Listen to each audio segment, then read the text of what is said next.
Forget gurus. Forget anyone claiming to be an online business expert without going through the challenges of entrepreneurship themselves. The Real Money, Real Business podcast is here to prove the best insights in online business comes from your fellow online business builders. We dig into stories of entrepreneurs selling their business on the Empire Flippers marketplace so that you can learn how they made their business profitable, how they overcame obstacles, and what lessons they learned in their online journey. If you want to take your business and your knowledge to the next level, you've come to the right podcast. Let's get started. Hey everyone, welcome to another episode of the Real Money, Real Business podcast. We record these interviews so that potential buyers can learn more about the business and the seller to help them make an informed buying decision. If you would like to learn more about this business, including details like what type of business it is, how much revenue and profit it makes, and all of the assets included with the business, simply visit empireflippers.com/marketplace and search for this business's listing number, which you can find in the video thumbnail and in the description. Or if you're watching this on YouTube, you can click the link in the description to go straight to the listing. So without further ado, let's get into this interview. First up, let's learn a little bit about you. Can you tell us about your background in building and running online businesses? I kind of started building online businesses about 15 years ago. I did a website. It was an online shop for Eastern Europe. It was not my business. I did it for a guy I know and pretty much did the initial steps, the fundamentals in setting up the online shop back in 2009-10. Right now, I don't deal with this site for more than 7-8 years. I don't do anything there, but at the moment, it's pretty much the best one in the niche for Eastern Europe. I have a background. I was a product manager in the biggest online retail store for Eastern Europe. It's called EMAG. I was working there as a product manager back in 2014 and 15. And that was actually the beginning of me understanding the power of the online business, the e-commerce. And as soon as I started to read about Amazon FBA type of business, I just quit and I started on my own. Since 2017, pretty much all I do is working on my Amazon account. So why are you selling the business now instead of keeping it and growing it further? It's a kind of combination. It might sound funny, but 7 is kind of number for myself. Looking back in time, every 7 years, I kind of change some major things in my life. The account is 7 years old and it requires a lot of my time. And I just had a kid like a year and a half ago and I don't have enough time for the kid, I think. So that's another reason I want to sell the account so I have more time for the family. And I can keep the account and just not push as much as I do. But I realize that I cannot do this. I'm either all in and do all I can and follow all the new things and grow the account, or just somebody who will just sell the account, because it doesn't work for me. I want to see, if I'm working on this account, I want to see the account just going up. As you can see, since the beginning, since day one, the account is only going up with some hiccups, of course, because of COVID and after the problems with the shipments. So yeah, the major reason I want to sell the account is more time for the family. That's the main reason. I just want to have more time for myself. It's been a long ride for 7 years. Can you describe the amount and the type of work that you do on this business to maintain it? Actually, working just for the account and the products at the moment, I don't spend so much time. Yeah, I'm like checking prices, if all the promos are on. I do PPC once a week. I don't spend most of my time particularly on the account. I spend my time on the new things that Amazon is launching, the new restrictions, the new rules, because I think that this is the major part of the business, to be updated and to know what's coming and to be prepared. This is probably 20% of the time I spend just looking for the new things, like let's say new type of campaigns for PPC, new type of fulfillment costs, new type of referral fees. All the time I'm trying to update, even sometimes I'm updating the packages of the products just to be okay with the new shipping requirements in order to pay less. I spend quite a bit of time at the moment looking at the competitions, at the competitors, who is trying to copy me. I'm always trying to sell, to be the pretty much bestseller in the niche. A lot of time I spent looking for new products, because the way I found new products, it's not the regular one. I don't go to Helium 10 or the other softwares. I just look all the time. To me, it's fun, and I spend a lot of time for this. I am trying to launch like 3 to 5 products a year, new products. The majority of the work with videos, copywriting, this is easy. I mean, once it's done, at the moment, pretty much everything is done. So I don't spend much time there. Just checking if Amazon decides to doesn't like any picture. So once a week or once a month, when I know I'm just going through the listings, checking if something is not okay. Yeah, pretty much that's it. I do not spend much time on lightning deals and all this stuff. Just trying to have competitive prices and know my numbers and know where I'm comparing to the competitors. So, if you were to keep this business, what are some of the ways you would try to grow it? Yes, of course, I've been thinking a lot about the way I should grow. Definitely, most important thing is constantly looking for new products. Minimum 3, 4, 5 new products per year.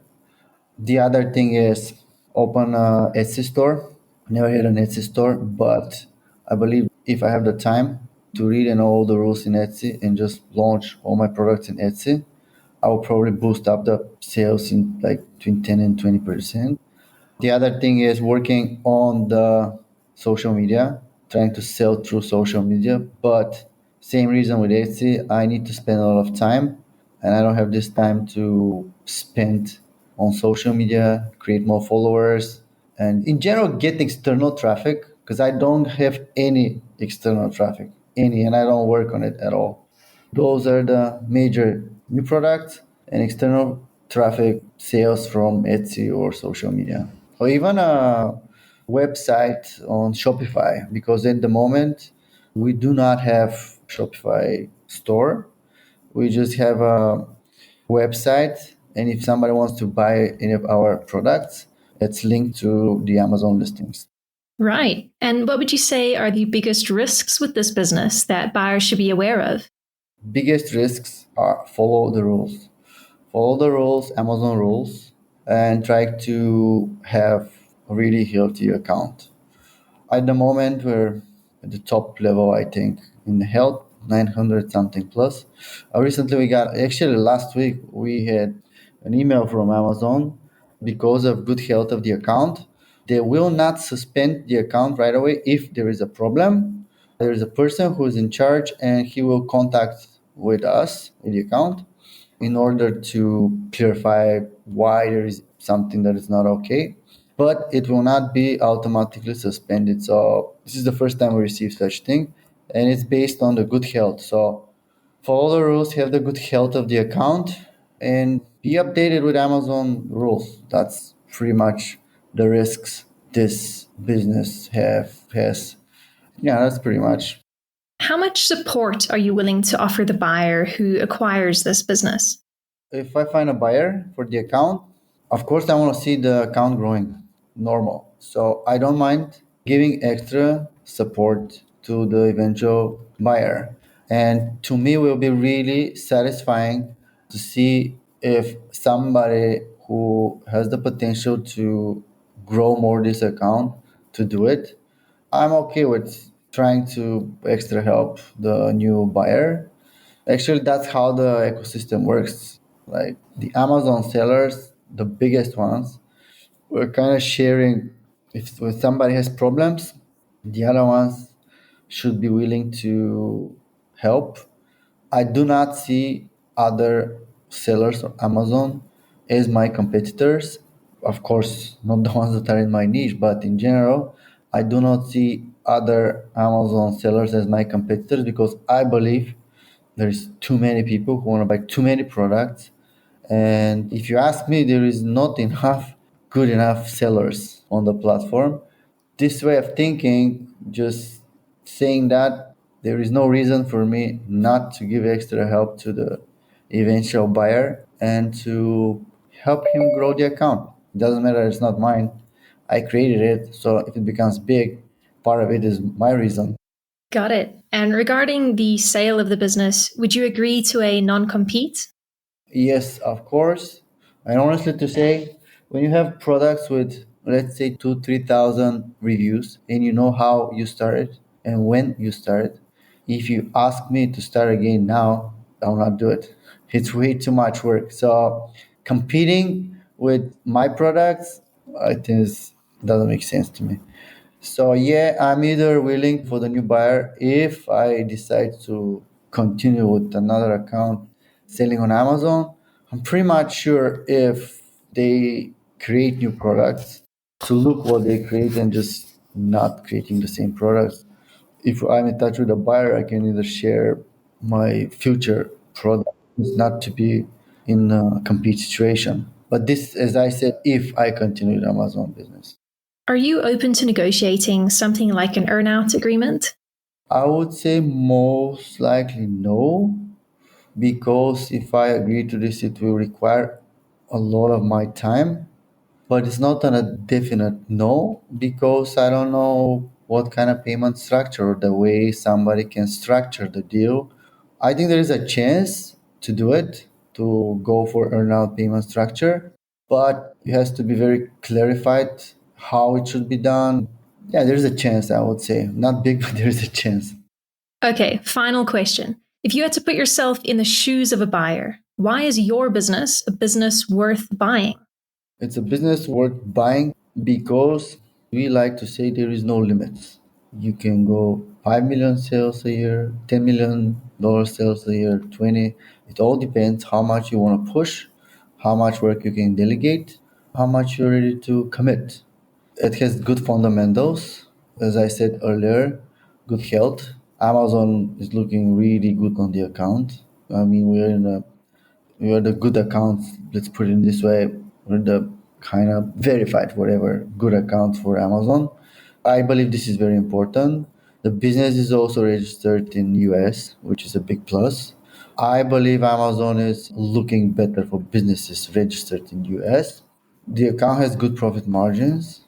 Also, the account comes with two registered brands. One is the strong one. The second brand is not as strong because I believe the niche is very competitive. If somebody wants to just push more on the second brand that it's not strong, he can start selling or he can expand this brand. So pretty much you have the account has one brand that is strong, and that's let's say 99.9% of the sales and profit. And you have the fundamental there for the brand. You can start building on this fundamental, you can go bigger. And at the same time, you have the extra brand that I believe I like the brand name and everything, just niche was competitive. So you have the strong brand where you can go to the sky, and then you have the little brand that you can make as big as the other one. So this is worth saying because you kind of do whatever you want with the account, but this can grow. So that's why I think it's worth buying. Profit margins are good. On the listing, it says 19%, but it's more like 20%. The profit margin. Also, something that was written on, and I don't think I mentioned in the previous questions, it says 55 SKUs on the listing, but there are actually 29 or 30, yes, because those are 29, 30 ASINs products. But because last year we changed some packagings of the products, that's why now we have more SKUs. But more SKUs doesn't mean there is more products. Because Empire Flippers calculates everything the way they do it. That's why now in the listing it shows 55, but they're pretty much 29. Also, we did on three variations some updates on the product.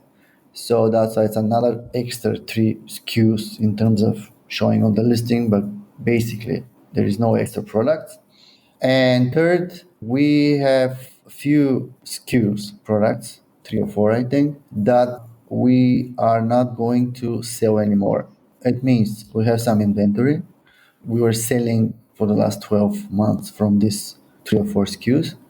But because the profit and the sales were like nothing, pretty much, let's say, less than $200 per month profit, we decided to stop them. That's why those products will probably finish in a month or so. So you will not have to deal with these SKUs.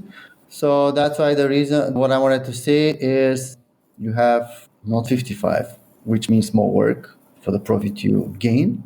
You have less product, which means less work, and you get the same amount of profit. All right, everyone, thanks for listening. To learn more and see if this business is still for sale, head over to empireflippers.com/marketplace and search for this business listing number, which you can find in the video thumbnail and description. Or if you're watching this on YouTube, click the link in the description to go straight to the listing. Once you've unlocked this listing, you'll find everything you need to know about this business. So, thanks for joining us. See you next time.